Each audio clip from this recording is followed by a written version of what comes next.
Hey, you're back. Awesome. Let's get started. I'm excited. I'm ready to talk about positive parenting. And I want to talk to you about it in contrast to a parenting style that maybe you're familiar with, where there's the spectrum of praise parenting versus maybe more rules and regulatory parenting. So maybe I can talk a little bit about it. You can see there's no one else around. It's just you and me, and really I'm on film, so you can pause me and I won't know what you're thinking or saying. And figure out which one maybe you find yourself parenting on, which spectrum a little bit. And then let me show you what I mean by positive parenting and where that fits in a parenting spectrum and how it aligns with the agreements.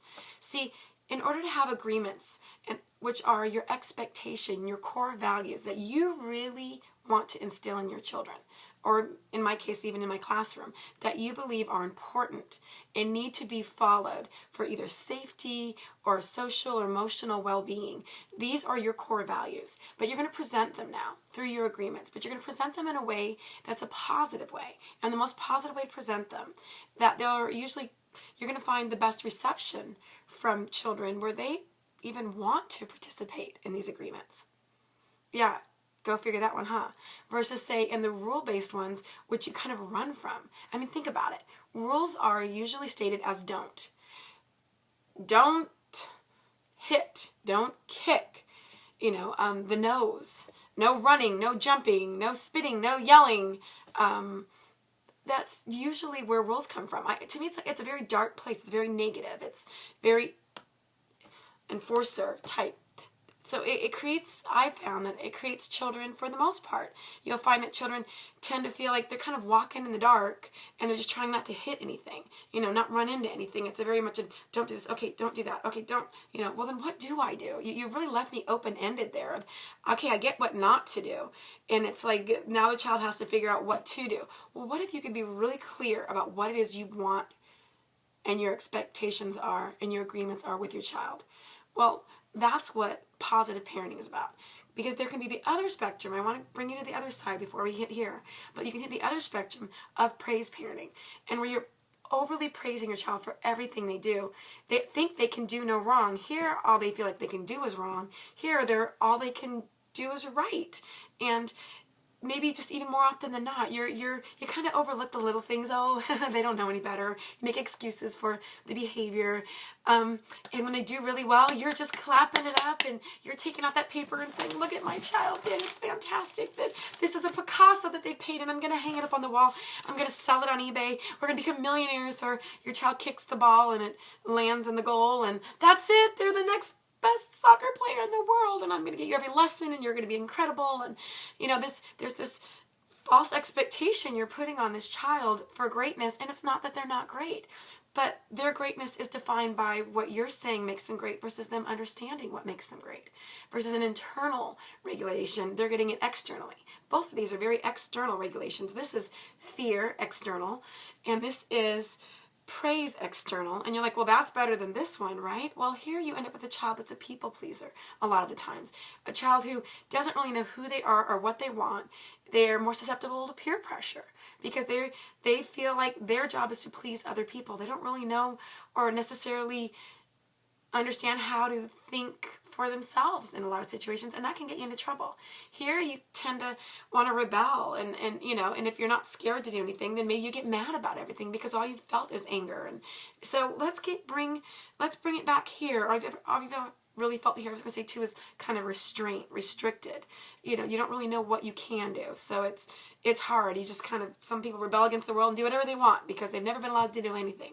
So those are extremes, and you may find your parenting style somewhere waffling, but let's bring it in the middle when it comes to the agreements, because the agreements, the style here is checking in with your child, setting down a list of expectations that you as a family have talked about, your core values, but you're putting them in a way that is digestible for a child, really, where they can take it internally, where they can make it part of them, where you're saying to them, instead of saying, don't throw the ball, or ignoring that they've thrown the ball in the house, you're saying, keep the ball down.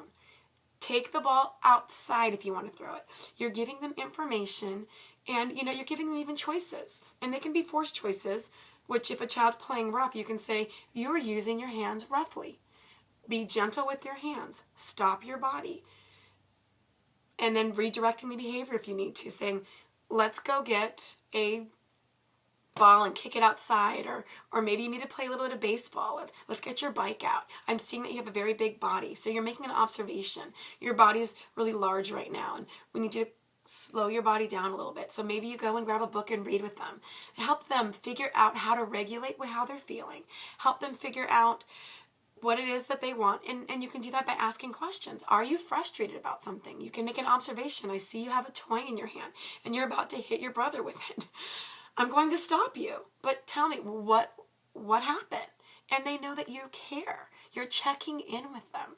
You are clear about your expectations. You're clear about your boundaries.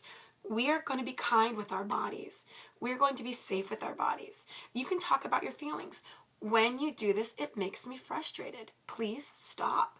Please take your body and go play outside. You're playing with a body that's too big for this room.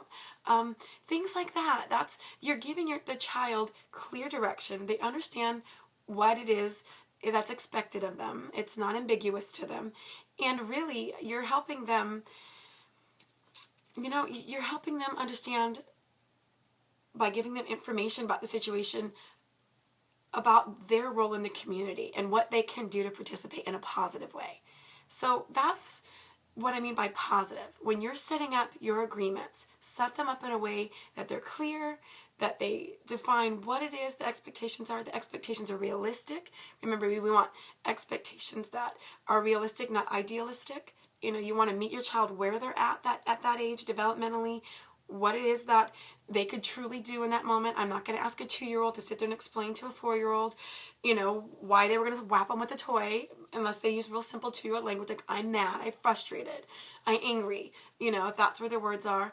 But I'm not going to ask a 4-year-old either I'm going to check in with the 4-year-old and check in that they are acting like a 4-year-old in the situation and remind them of their agreements. You can choose to walk away. You can choose to get help. These are the choices you have. Which choice are you going to use? So just remember that when you set the framework, again, for your agreements, that you're coming from a positive place. It's not phony. It's not praise all the time. There's a place for praise. There's a place for telling your child they've done a great job. But you can do it in a way where it's actually more in a questioning way, where you let them tell you about what it is that makes them happy about something. So if you're seeing your child doing something great and you're proud of the behavior and you want to, of course, reinforce that behavior, you're doing it in a way where you say, I see you drew this picture. I see your face is lighting up. Really tell them about your observation that you're observing. I see you've used a lot of blue, or you used a lot of green, or you really filled in this paper. Tell me about it. And ask your child, get down at eye level and check in with them. Yes, when they're doing great behavior, absolutely let them know you care, that you're interested. But give them information in a way that they have an opportunity to tell you how they feel, that they have the chance to let you know what was going through their mind, and you can ask more questions. And what your child hears is, you're interested in me. They see your face is lit up, they can see your approval, but they really get to hear internally how they feel about it. And then later in life, I found that children who their parents have talked to them this way, their care providers have checked in with them this way, they're really clear about what they like and don't like, and they're happy to tell you, but they tell you in a respectful way. I found children who come from more of a regulatory, rules and restricted type of environment, they don't care what you think, because they don't think you care, because you've never asked. And they tend to be more quiet or shut down, or they explode. It's like this personality that's all over the place, right? Kind of like my hands right now, the phantom hands that keep popping in and out of the shot. I admit I talk with my hands. That's part of my personality, so maybe I have to crop it differently. But anyway, you get the passion there, right? That when you're writing up your agreements, when you're talking to your children, you're going to make mistakes, and sometimes you may find that you're overly praising your child, or maybe you're being overly restrictive, and just kind of pull yourself back and go, okay, I'm going to hit this button, and I call it the rewind button. If I could do this next time differently, how would I have said that? And what I do is I'll take a little piece of paper, I put it on the refrigerator, I'll even make a little note to myself, a little post-it note that just says, I choose to use kind words, or whatever it is that will remind me if I'm finding that I'm in a behavior pattern that in my parenting style or in my teaching style that I don't feel like falls in line with that positive agreement, I'll make a little note to myself so that I can. I mean, we're going to make mistakes. We're going to be all over the spectrum on some days, right? Just depends on the day or the time of month for that matter. But just bring yourself back. Start your morning in a place of, I'm going to come from this positive place. And you'll find the more you practice, the easier it gets, the more likely you are to do it. And watch what happens with your children. It's pretty neat. I'm excited for you to have this experience. And how long will it take?